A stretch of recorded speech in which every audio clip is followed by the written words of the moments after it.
For most car manufacturers, a crash test often means sending about a dozen cars to a crash test facility where the vehicles will be tortured, destroyed, and abandoned in most cases.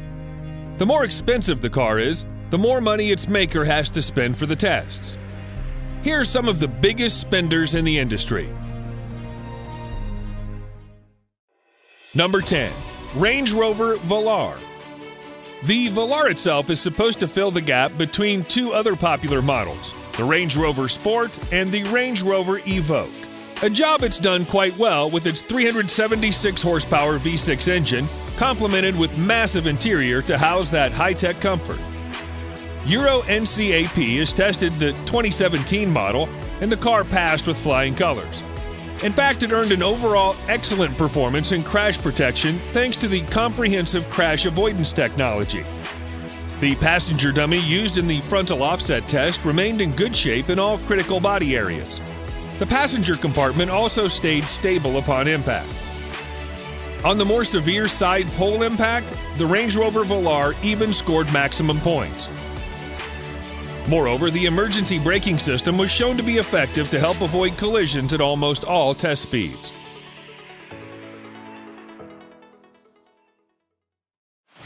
Number 9. Audi Q8. The Audi Q8 shares almost its entire structure with the Q7 and has the same safety equipment as well. Key safety features include standard forward collision warning, automated emergency braking, and blind spot monitoring, among others. The lack of changes in the safety equipment department is apparently a good thing for the car. The NHTSA gave the 2021 Audi Q8 5-star crash test rating. It earned a perfect score in the side crash test and all its subcategories, and near perfect in frontal offset as well as rollover. The IIHS even named it a top safety pick, which means it has a good safety rating for driver and passengers, roof strength, front crash prevention system for both vehicle-to-vehicle and vehicle-to-pedestrian assessment. Number 8. Tesla Model S. The 2014 Tesla Model S safety rating is perfect. Independent testing by the NHTSA for the model year resulted in maximum points in all categories and subcategories without exception. It is 5 out of 5-star rating for every test conducted. The biggest advantage the Model S had for the test was the absence of a large fuel-powered engine block, giving it a longer crumple zone to absorb impact. On the side pole test, Model S did remarkably well thanks to the deep aluminum extrusions in the car's side rail to distribute force of impact to the entire car body, minimizing effect before the pole hit an occupant. The car had only a 5.7% rollover risk. Number 7. Porsche Taycan. Porsche's first electric car is a sleek sports sedan that fully lives up to the brand's high-performance reputation. Although the Euro NCAP gave the Porsche Taycan an overall 5 out of 5-star rating, which is the highest possible score, the car only scored marginal in rear-end collision, in which protection against whiplash injuries on the head restraints and front seats still had room for improvement. The same thing applied to the rear seats. Another problem was also discovered during frontal offset tests, more specifically risk of injuries to child occupants. Protection for critical body areas was good except in the neck, which in a real-world situation could likely be fatal. On the other hand, for side barrier test, Porsche Taycan earned maximum points. Passenger detection system added with autonomous emergency braking worked flawlessly to avoid collision with pedestrian, cyclist, and other vehicles as well. Number 6. Mercedes-Benz G-Class. The 2020 G-Class has not been crash tested by the NHTSA or the Insurance Institute for Highway Safety. In Europe, the 2019 model has been reviewed by the Euro NCAP, and it came out earning a perfect score of 5 stars. In both side pole impact and side barrier tests, the G-Class proved to be a safe vehicle as all critical body areas of the occupant were well protected. For that, it earned maximum points. Similar to the Taycan, automatic emergency braking comes standard in the G-Class. Even when driven at highway speed, the lane assistance system worked very well to prevent inadvertent drifting out of the lane and some other more critical situations. Unfortunately, the chest compression on the driver's seat and frontal offset and fill side barrier test was found to be weak.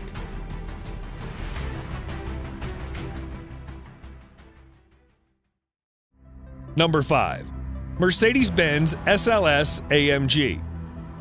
Even by today's standard, the SLS AMG is an incredible machine built for speed thanks to its 6.2-liter V8 that generates 583 horsepower.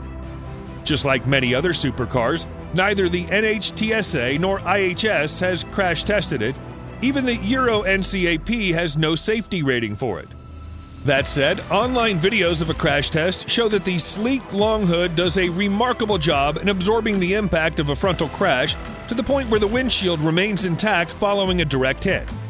An inverted SLS AMG has been tested too to see if its gull wing survived a rollover, and it did. In fact, the doors automatically popped open in the event of a rollover to let passengers escape easily.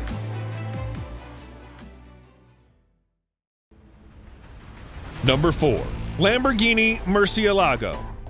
In early November 2010, Lamborghini announced that its Murcielago line came to its end of production. As you might expect, there's no crash test rating from NHTSA, IIHS, or Euro NCAP. A lot of supercars do not release their safety ratings, and the Murcielago didn't either. The last model of the Murcielago is known as the SV.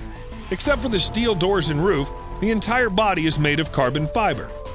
During a frontal offset test, the car had to rely solely on the frame and front hood to absorb impact, which it did very well. Upon impact, the crumple area was crushed, but the cabin remained intact despite the absence of engine in the front. Number 3. Bugatti Veyron.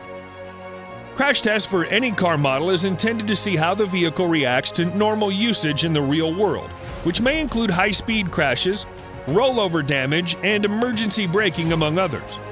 To get accurate data, multiple crashes are necessary. Bugatti Veyron has not been tested by NHTSA or IIHS in the United States and Euro NCAP in Europe, for the obvious reason: it's too much money to burn. Instead of crashing dozens of $2 million cars, Bugatti used only one vehicle for every test, which the company then repairs to perfection for more tests year after year. That way, the company doesn't have to keep on crashing its pricey cars. Also, Bugatti uses its own crash simulation software to depict real-world collision and generate data from it. Digital tests cost thousands of dollars, but still it's more affordable than destroying a Veyron. Number 2. Koenigsegg Regera. If an automaker is indeed willing to undergo crash tests, it'd take about a dozen cars or so to generate enough data for comprehensive ratings. In other words, a dozen cars will be sent for destruction. For a niche automaker like Koenigsegg, those dozen cars are almost the entire production in any given year, so that's not financially sensible at all. Koenigsegg actually uses only one car for every test and repairs it each time. Most damages are on the exterior panels, which are relatively inexpensive compared to its chassis and other components. Koenigsegg only needs to make sure that the chassis survives every test. That said, there are no safety ratings from NHTSA or Euro NCAP.